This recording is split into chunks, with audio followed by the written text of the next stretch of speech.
Do you have the inner strength to stand on your own? What kind of person do you consider yourself to be? Are you a leader? Are you a follower? Look at the human body and ask yourself, were we intelligently designed? Or was this an accident?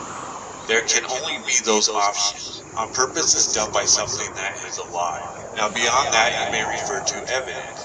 Any possible contamination to elements within the atmosphere makes them erratic. If they are erratic, it means they are not stable.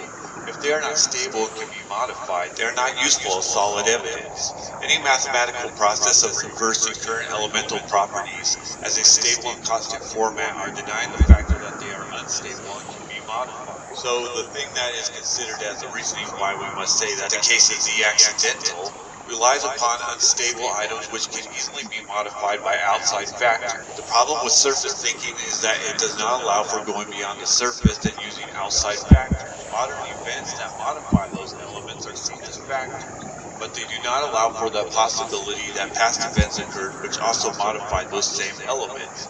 If they are modified now, then going backward, they too must be modified.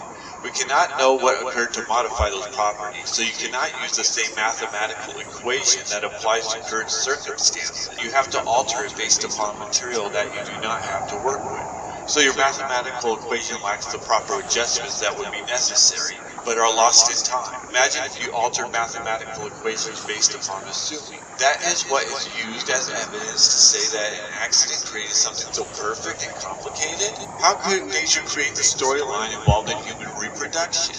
The fact that it requires a man and woman to have something that often includes emotions and mental and physical stimulations seem impossible to create based upon accident. So the arguments are, why would a being not interfere on certain levels, whereas a man would interfere? Why would a being with power not use it as a man would use it? Why would there be rules within life that rarely break unless they are magnificent if broken? Why is world history so perfect and fascinating? Why are humans pushed toward doing and thinking things which they would not? No man with a free will would do certain things, so we don't have free will within ourselves. We have an illusion of it.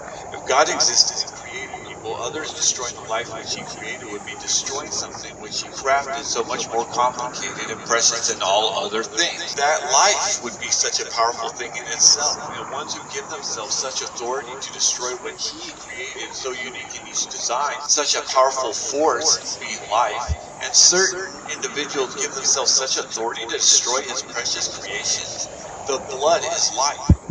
Those who do such things and harm the innocent, their precious blood which is attacked, this done in the name of he who created them so highly above all other things, so much more complicated and precious. So those who do such things are destroying his precious creation, but then they say that they are doing it for him, as if he needs them to destroy what he so expertly created. All of this is absolutely based upon justification of hatred. So using the justification of surface thinking, even the most senseless actions are promoted to those who do not look at the obvious. The obvious was right there, yet they never looked upon it. And in some vanity ticket thievery, that which was precious above all others. We have a perfect world history built upon the corruption of the human mind. Is this life, the rules of reality, perfect in design? Does life end here?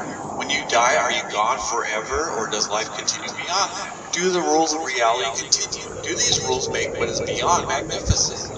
What can you do with life and a person based upon those rules, and what could you do without them? What would occur within a framework within other sets of rules that would work? Are our own limitations part of a larger picture? When something outside is brought into it, how giant a thing does it become? So is world history perfect? Are scientists holding on to certain theories even when they fail? And are we promoting them as fact when we don't know or understand them in the detail necessary? So my point is this: don't let anybody make the decision for you when it comes to something so important as what this thing is. Life. Use common sense as well.